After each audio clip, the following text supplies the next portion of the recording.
ಈಗ ಶಿಗ್ಗಾಂವ್ ಮತಕ್ಷೇತ್ರದಲ್ಲಿ ನಿನ್ನೆ ನಡೆದ ಘಟನೆ ಕರಾಳ ಘಟನೆ. ಯಾಕೆ ಸೊಕ್ಕ ಬಂದೈತ್ರಿ? ಏನು ವಿಚಾರ ಮಾಡಕತ್ತೀರಿ ನೀವು? ಒಂದು ಧರ್ಮದ ಅವಹೇಳನ ಮಾಡುವುದು ಎಂಥ ನೀಚ ಕೃತ್ಯ. ಮೂತ್ರ ವಿಸರ್ಜನೆ ಮಾಡುವಂಥ ಕೆಲಸ ಯಾಕೆ ಬೇಕಾಗಿತ್ತು? ಈಗೇನು ಅವನನ್ನು 4 ದಿವಸ ಒಳಗೆ ಹಾಕೋದು ಮತ್ತು ಬೇಲ್ ಮೇಲೆ ಹೊರಗೆ ಬರೋದು? ಅವನನ್ನು ಹೊರಗಡೆ ಹಾಕಬೇಕು ಆ ಶಿಗ್ಗಾಂವಿ ಮತಕ್ಷೇತ್ರದಿಂದ. ಇದು ಖಡಕ ಜವಾರಿ ಕಾಕನ ಎಚ್ಚರಿಕೆ. ಯಾಕ್ರಿ? ಸೌಹಾರ್ದತೆಯಿಂದ ಇರೋದು ಸೊಕ್ಕ ಬಂದೈತಿ ಭಾಳ. ಸೌಹಾರ್ದತೆ ಅಂದರೆ ಏನು? ಏಕತೆ ಅಂದರೆ ಏನು?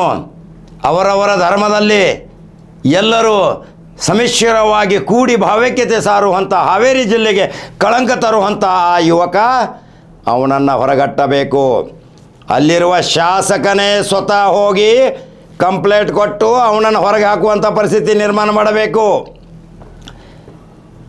ಜನರನ್ನು ರೊಚ್ಚಿಗೇಳಿಸುವಂಥ ಕೆಲಸ ಮಾಡಿದಂಥ ಆ ಮತಾಂಧ ನೀಚನಿಗೆ ಯಾವ ಶಿಕ್ಷೆ ಕೊಟ್ಟರೂ ಕಡಿಮೆ.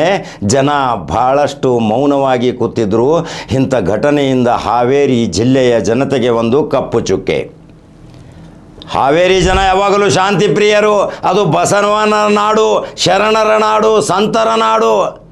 ಆ ನಾಡಿಗೆ ಯಾಕೆ ಕಲಂಕ ತರಾಕತ್ತೀಯಪ್ಪ?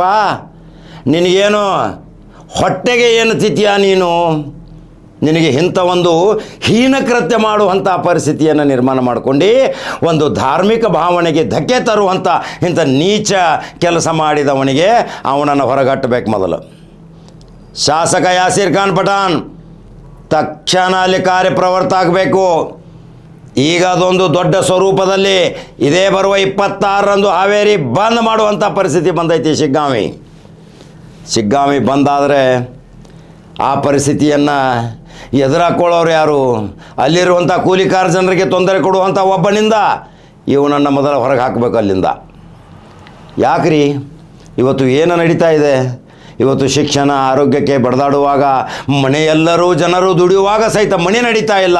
ಆದರೆ ಒಂದು ಭಾವೈಕ್ಯತೆಯ ನಾಡಿನಲ್ಲಿ ಒಂದು ಮಂದಿರದಲ್ಲಿ ಹೋಗಿ ಮೂತ್ರ ವಿಸರ್ಜನೆ ಮಾಡ್ತಾನಂದರೆ ಆ ಭಾವನೆಗಳಿಗೆ ಧಕ್ಕೆ ತರುವಂಥ ಈ ನೀಚನನ್ನು ಪಂಗನಾಮ ಹಾಕಬೇಕು. ಪ್ರಜ್ಞಾವಂತ ಜನ, ಹಿತಚಿಂತಕರು, ಸಾಹಿತಿಗಳು ಶಿಗ್ಗಾಂವಿ ಮತಕ್ಷೇತ್ರದಲ್ಲಿ ಕಡಿಮೆಲ್ಲ. ನಾನು ಮುಂಚಿತನೂ ಹೇಳಿದ್ನಿ, ಈ ಶಿಗ್ಗಾಂವಿ ಕ್ಷೇತ್ರ ಇನ್ನು ಮುಂದೆ ಬರುವ 28ರಲ್ಲಿ ಬೇರೆಯವರ ಪಾಲಾಗ್ತೈತಿ ನಿಮ್ಮ ಕೃತ್ಯಗಳಿಂದ ಅಂಥೇಳಿ. ಯಾಕೆ? ನಿಮಗೆ ಅಲ್ಲಿರುವಂಥ ಮೌಲ್ವಿಗಳು, ಅಲ್ಲಿರುವಂಥ ಅಂಜುಮಂದವರು, ಅಲ್ಲಿರುವಂಥ ಮುಸ್ಲಿಂ ಮುಖಂಡರು ಏನು ನಿದ್ದೆ ಮಾಡಕತ್ತೀರಿ? ಯಾಕೆ ಇಂಥ ಹೀನಕೃತ್ಯ ಮಾಡಿದವನು? ಯಾಕೆ ಇಂಥ ಹೀನಕೃತ್ಯ ಮಾಡಲಿಕ್ಕೆ ಹಿನ್ನೆಲೆ ಕಾರಣದ ಕೈವಾಡ ಪುರುಷರು ಯಾರು? ಈಗ ತನಿಖೆ ಆಗಬೇಕು. ತನಿಖೆ ಆಗಲಿಲ್ಲ, ಅದು ದೊಡ್ಡ ಸಮಸ್ಯೆಯಾಗಿ ಉಲ್ಬಣ ಆಗತೈತಿ. ಇದರಲ್ಲಿ ಶಿಗ್ಗಾಂವಿ ಮತಕ್ಷೇತ್ರದ ಪ್ರಜ್ಞಾವಂತ ಜನರಿಗೆ ಒಂದು ವಿನಂತಿ, ನೀವೇ ಹೋರಾಟ ಮಾಡುವಂಥ ಶಕ್ತಿ ಇಟ್ಕೊಂಡ್ರಿ, ನೀವೇ ಅವನನ್ನು ಹೊರಗೆ ಹಾಕುವಂಥ ಶಕ್ತಿ ಇಟ್ಕೊಂಡಿರಿ. ಅಲ್ಲಿ ಹೊರಗಿನಿಂದ ಬಂದಂಥ ಜನರನ್ನು ಪ್ರಚೋದನಕಾರಿ ಭಾಷಣ ಮಾಡೋಕ್ಕೆ ಹಚ್ಚಬೇಡ್ರಿ. ಅವನಿಗೆ ಮಾತ್ರ ತಕ್ಕ ಶಿಕ್ಷೆ ಆಗಬೇಕಾದ್ರೆ ನೀವೆಲ್ಲರೂ ಒಂದಾಗಿ ಅವನನ್ನು ಹೊರಗೆ ಹಾಕ್ರಿ. ಇನ್ನು ಕಾನೂನಿದೆ, ಕಾನೂನಿನ ತನಿಖೆ ಆಗತೈತಿ. ತನಿಖೆ ಆದಮೇಲೆ 4 ದಿವಸ ಒಳಗೆ ಬೀಳ್ತಾನೆ, ಮತ್ತು ಹೊರಗೆ ಬರ್ತಾನೆ. ಇದೆ ಅಂತ ಅದೇನು ರೀ? ಅವನಿಗೇನು ಕೊಟ್ಟಂಗಾಯ್ತು ಶಿಕ್ಷೆ? ಅವನೇ ಸ್ವತಃ ಬಂದು ಅಲ್ಲಿ ತನ್ನ ಹಾಕಿಕೊಟ್ಟ ಬಟ್ಟೆಯಿಂದ ತನ್ನ ಕೈಯಿಂದ ಅದನ್ನು ಆ ಮೂತ್ರ ವಿಸರ್ಜನೆ ಮಾಡಿದಂಥ ಸ್ಥಳವನ್ನು ಸ್ವಚ್ಛಗೊಳಿಸಬೇಕು. ಅವನ ಕುಟುಂಬದವರು ಅದರಲ್ಲಿ ಬಂದು ಭಾಗಿಯಾಗಿ ಸಾರ್ವಜನಿಕವಾಗಿ ಇಂಥ ಕೃತ್ಯ ಮಾಡಿದವನಿಗೆ ಏನು ಶಿಕ್ಷೆ ಕೊಡ್ತೀರಿ ಕೊಡ್ರಿ, ಅದಕ್ಕೆ ನಾವು ಬದ್ಧರದೇವಿ ಅಂಥೇಳಿ ಆ ಕುಟುಂಬದವರು ಸಹಿತ ಹೇಳಬೇಕು. ಸೊಕ್ಕ ಮೈ ಮೇಲೆ ಭಾಳ ಬಂದಾಗ ಇಂಥ ದಿಕ್ಕಿಲ್ಲದ ಕೆಲಸ ಮಾಡೋಕ್ಕೆ ಹೋಗ್ತಾರೆ ಇವರು. ಯಾಕ್ರಿ ಅವ್ರನ್ನ ಕೆಣಕಿದ್ರಿ? ಹಾವೇರಿ ಜನತೆ ಎಷ್ಟೊಂದು ಶಾಂತ ಚಿತ್ತದಿಂದ, ಎಷ್ಟೊಂದು ಭಾವೈಕ್ಯತೆಯಿಂದ, ಎಷ್ಟೊಂದು ಖುಷಿಯಿಂದ ಇರುವಾಗ ಈಗ ಅಲ್ಲಿ ಬೇರೆದವರಿಗೆ ಆಹಾರ ಮಾಡುವ ಸಲುವಾಗಿ ಎಲ್ಲೆಲ್ಲಿಂದ ಬರಾಕತ್ತಾರ್ರಿ ಬೆಂಕಿ ಹಚ್ಚಾಕ್. ಅದನ್ನು ಮೊದಲು ತಡೆಗಟ್ರಿ. ನೀವೇ ಸಮರ್ಥರದಿರಿ, ನೀವೇ ಅಲ್ಲಿ ಬಹಳ ಜಾಣರದಿರಿ, ನೀವೇ ನಿಷ್ಠಾವಂತರಿದಿರಿ, ಗಟ್ಟಿಮುಟ್ಟದಿರಿ. ನೀವು ಅದನ್ನು ನಿಭಾಯಿಸುವಂಥ ಶಕ್ತಿ ನೀವು ಇಟ್ಕೋರಿ. ನೀವು ಮಾಡಿದಂಥ ಆ ಕೃತ್ಯ, ಆ ಕರಾಳ ಕೃತ್ಯ ಮಾಡಿದವನಿಗೆ ನಿಮಗೆ ಶಿಕ್ಷೆ ಕೊಡುವಂಥ ಅಧಿಕಾರ ನಿಮಗೈತಿ. ಮತ್ತೊಬ್ಬರಲ್ಲಿ ಯಾಕೆ ಕರೆಸೋದ್ರಿ ಬೆಂಕಿ ಹಚ್ಚೋ ಸಲುವಾಗಿ? ಮತ್ತೆ ಹತ್ತಿದ ಕಿಡಿಗೆ ಮತ್ತೆ ಪೆಟ್ರೋಲ್ ಹಾಕುವಂಥವ್ರನ್ನ ಅಲ್ಲಿ ತೊಗೊಳಕ್ಕೆ ಹೋಗಬೇಡ್ರಿ. ನೀವೇನು ಶಿಕ್ಷೆ ಕೊಡ್ತೀರಿ, ನೀವೇನು ತೀರ್ಮಾನ ತಗೋತೀರಿ, ಅದಕ್ಕೆ ಈ ಖಡಕ್ ಜವಾರಿ ಕಾಕ ಬದ್ಧದನ, ನಿಮ್ಮ ಜೊತೆ ನಾವಿದ್ದೀವಿ. ಹಾಗಾದ್ರೆ ಶಿಗ್ಗಾಮಿ ಜನತೆ ಈ ಮೂತ್ರ ವಿಸರ್ಜನೆ ಮಾಡಿದಂಥ ಆ ವ್ಯಕ್ತಿ ಯಾರು ಹೇಳ್ತಾರೆ? ಹಾಗಾದ್ರೆ ಯೂಟ್ಯೂಬ್ದಾಗ ಬಿಟ್ಟು ನೋಡಿರಿ, ಫೇಸ್ಬುಕ್ ಫಾಲೋ ಮಾಡಿರಿ, ಆ ವಿಡಿಯೋ ಹಾಕಾಕತ್ತೀನಿ, ರೊಚ್ಚಿಗೆದ್ದ ಜನ ನೋಡ್ರಿ, ಇನ್ನಾದರೂ ಬುದ್ಧಿ ಕಲ್ಕೋರಿ. ಒಬ್ಬರ ಧಾರ್ಮಿಕ ಭಾವನೆಗಳಿಗೆ ಧಕ್ಕೆ ಕೊಡುವಂಥ ಯಾವ ಧರ್ಮದಲ್ಲಿಯೂ ಸಹಿತ ಇಲ್ಲ. ಇದನ್ನು ಮೊದಲು ಬುದ್ಧಿ ಕಲ್ಕೋರಿ. ನೀವು ಬುದ್ಧಿ ಕಲೀಲಿಲ್ಲ, ಶಿಕ್ಷಣ ಕಲೀಲಿಲ್ಲ, ಇಂಥ ಕೃತ್ಯ ಮಾಡ್ಕೋತ ಹೊಂಟಿರಿ ಅಂದಾಗ ನಿಮಗೆ ಇಂಥ ಸಾಡೆ ಸತ್ಯ ಐತೈತಿ, ನೀವು ಇನ್ನೂ ಹಿಂಗೆ ಹಾಕೋತ ಹೋಗಾರ. ಹಾಗಾದ್ರೆ ಮತ್ತೊಂದು ಸುದ್ದಿ ಹಂಗೆ ಬರಲಿ. ನಮಸ್ಕಾರ.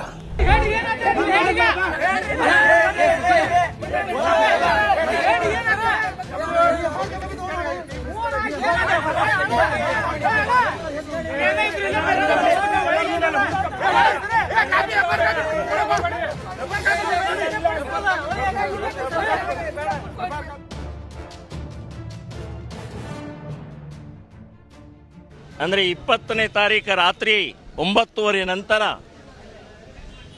ಮೊಹಮ್ಮದ್ ಜಾಫೀರ್ ಅನ್ನುವಂಥವನು ಪುಂಡ, ಕಿಲಾಡಿ, ಗೂಂಡಾ, ಹಿಂದೂ ದ್ರೋಹಿ ಮೊಹಮ್ಮದ್ ಜಾಫೀರ್ ಅನ್ನುವಂಥವನು ಬಹಿರಂಗವಾಗಿ ಹನುಮಂತನ ದೇವಸ್ಥಾನದ ಮೇಲೆ ಒಳಗಡೆ ಬಂದು ಉಚ್ಚವೈದಿದ್ದಾನೆ, ಮೂತ್ರ ವಿಸರ್ಜನೆ ಮಾಡಿದ್ದಾನೆ, ಅಪಮಾನ ಮಾಡಿದ್ದಾನೆ. ಇದು ಬರೇ ನಮ್ಮ ಶಿಗ್ಗಾವಿಯ ದೇವಸ್ಥಾನಕ್ಕಲ್ಲ, ಇಡೀ ಹಿಂದೂ ಸಮಾಜಕ್ಕೆ ಅಪಮಾನವನ್ನು ಮಾಡಿದ್ದಾನೆ. ಸರ್ಕಾರಕ್ಕೆ ನಮ್ಮ ಬೇಡಿಕೆ, ಒಂದು, ಜಾಮೀನು ಮೇಲೆ ಹೊರಗಡೆ ಬರದೇ ಇರುವ ಹಾಗೆ ಅವನ ಮೇಲೆ ಸೆಕ್ಷನ್ಗಳನ್ನು ಹಾಕಬೇಕು. ಬೇಲು ಜೇಲು ಕೇಸ್ ಅನ್ನದೇ ಅವನಿಗೆ ಜೀವಾವಧಿ ಶಿಕ್ಷೆ ಆಗಬೇಕು. ಇದು ಬಹಳ ಗಜನಿ ಗೋರಿಯಿಂದ ಇವತ್ತಿನ ತನಕ ಮುಸ್ಲಿಂ ಮಾನಸಿಕತೆ ಹೇಗಿದೆ ಅಂತ ತೋರಿಸ್ಕೊಡುತ್ತೆ. ಇದು ಮಾನ್ಯ MLA ಅವರಿಗೆ ನಾನು ವಿನಂತಿ ಮಾಡ್ಕೊಳ್ತೀನಿ, ನೀವು ಮತ್ತು ಮುಲ್ಲಾ ಮೌಲ್ವಿಗಳು ನಮ್ಮ ಮುಸ್ಲಿಂ ಸಮಾಜ ಬಹಿರಂಗವಾಗಿ ಕ್ಷಮೆ ಕೇಳಬೇಕು. ಈ ಜಿಲ್ಲೆಯ ಅಥವಾ ರಾಜ್ಯದ ಯಾವುದೇ ವಕೀಲರು ಮೊಹಮ್ಮದ್ ಜಾಫರ್ನ ಪರವಾಗಿ ವಕಾಲತ್ತು ವಹಿಸಬಾರದು. ಇದೇ ತಿಂಗಳು ಬುಧವಾರ 26ನೇ ತಾರೀಕು ಶಿಗ್ಗಾವಿ ನಗರ ಬಂದ್ ಕಾಲ್ ಕೊಟ್ಟು ನಮ್ಮ ಅಪಮಾನ ಮಾಡಿದಂಥ ಇವನಿಗೆ ಉತ್ತರ ಕೊಡೋಗೋಸ್ಕರ ಬಂದ್ ಕಾಲನ್ನು ನಿರ್ಣಯ ಮಾಡಿದ್ದಾರೆ. ಅದಕ್ಕೆ ಸಂಪೂರ್ಣವಾದಂಥ ಬೆಂಬಲವನ್ನು ನಾನು ಶ್ರೀರಾಮ ಸೇನೆ ಸಂಘಟನೆಯ ಮೂಲಕ ಸೂಚಿಸ್ತಾ ಇದ್ದೀನಿ. ಅವತ್ತಿನ ದಿನ ಹಿಂದೂ ಸಮಾಜ ಯಾರು ಯಾವತ್ತಿಗೂ ಕೂಡ ಈ ಆದಂಥ ಅಪಮಾನವನ್ನು ಸಹಿಸದೆ ಬಂದಕ್ಕೆ ಸಹಕಾರ ಕೊಡಬೇಕು. ಇವತ್ತು ಬಂದಿಗೆ ಸಹಕಾರ ಕೊಡದೇ ಇದ್ದರೆ ಈಗ ದೇವಸ್ಥಾನ ನಾಳೆ ನಿಮ್ಮ ಮನೆಗೆ ಬಂದು ಹುಚ್ಚು ಒಯ್ತಾರೆ, ಹೇಳ್ತಾರೆ ಅಂತ ನೆನಪಿಟ್ಕೊಳ್ಳಿ. ಸೊ ಇದರಲ್ಲಿ ಜಾತಿ ಪಕ್ಷ ಬರುವುದಿಲ್ಲ, ಹಿಂದುತ್ವ ಬರುತ್ತೆ ಅಂತನ್ನುವಂಥ ಈ ಸಂದರ್ಭದಲ್ಲಿ ಹೇಳಿ, ಬುಧವಾರ 26ನೇ ತಾರೀಕು ಸಂಪೂರ್ಣವಾಗಿ ಬಂದ್ ಕಾಲ್ ಕೊಡಲಾಗುತ್ತೆ. ಎಲ್ಲಿ ಮಾಡಿ ತೋರ್ಸ್ ನಡಿ, ಎಲ್ಲಿ ಏನು ಮಾಡಿ ತೋರ್ಸ್ ನಡಿ, ನಡಿ ಇವತ್ತು ತೋರ್ಸ್ ನಡಿ, ತೋರ್ಸಿ ಎಲ್ಲಿ ಏನು ಮಾಡಿ ತೋರ್ಸಿ, ಏನು ಮಾಡಿ ನೋಡಿ ತೋರ್ಸ್ ನಡಿ, ಎಲ್ಲಿ ಏನು ಮಾಡಿ ನೋಡು. ಹೊಡಂಗಿಲ್ಲ ತೋರಿ, ಏನು ಮಾಡಂಗಿಲ್ಲ. ಹಾಂ, ಎಲ್ಲಿ ಏನು ಮಾಡಿ ಹೇಳ ತೋರ್ಸ, ಎಲ್ಲಿ ಏನು ಮಾಡಿ, ಅಲ್ಲಿ ಮತ್ತೆ ಎಲ್ಲಿ ಏನು ಮಾಡಿದಿ, ಎಲ್ಲಿ ಕಾಣಿಸ ಅಂದಿದ್ದಿಲ್ಲ ನಿಂಗೆ ದೇವಸ್ಥಾನ, ಮತ್ತೆ ಇಲ್ಲಿ ಯಾಕೆ ಬಂದು ಏನು ಮಾಡಿದ್ದಿ, ಹೆಂಗೆ ಯಾಕೆ ಮಾಡಿದ್ದಿ? ಹಾಂ, ಇಲ್ಲಿ ಯಾಕೆ ಬಂದು ಇದು ಮಾಡಿದ್ದಿ? ಯಾಕ ಊಟ ಮಾಡಂಗಿಲ್ಲ ನೀ? ಎಲ್ಲಿ ಹೋಗಿದ್ ಮತ್ತೆ ಬಾಯಾಗೇನು ತುತ್ತ? ಯಾವ್ರು ನಿಂದ? ಹಾಂ ಹಾಂ, ಏನು ಹೆಸರು ನಿಂದ? ಜಾಫರ್. ಇಲ್ಲಿ ಯಾಕೆ ಬಂದಿದ್ದಿ? ಹಮಾಲಿ ಮಾಡ್ತಿ? ಹಮಾಲಿ ಮಾಡಿದ್ರೆ ತುತ್ತು ಬೇರೆ ಕಡೆ ಹೋಗಿದ್ದೆ. ಎಲ್ಲಿ ಹಮಾಲಿ ಮಾಡೋ ನೀನು? ಮತ್ತು ಇಲ್ಲೇ ಹಮಾಲಿ ಮಾಡೋ ಗೊತ್ತಾಗಿದ್ದಿಲ್ಲ ನಿಂಗೆ ದಿನ ದೇವಸ್ಥಾನ ಅಂತೇಳಿ? ಯಾಕೆ ನಿಮ್ಮಲ್ಲಿ ಮಾಡಿದ್ರೆ ಹಂಗೆ ಹಾಕಿರ್ತೈತೆ? ಬಾ ಅಲ್ಲಿ ಮಾಡ್ತೀಯ ನಮಾಜ್ ಮಾಡಲ್ಲಿ? ಹಾಂ ಮಾಡ್ತೀಯ?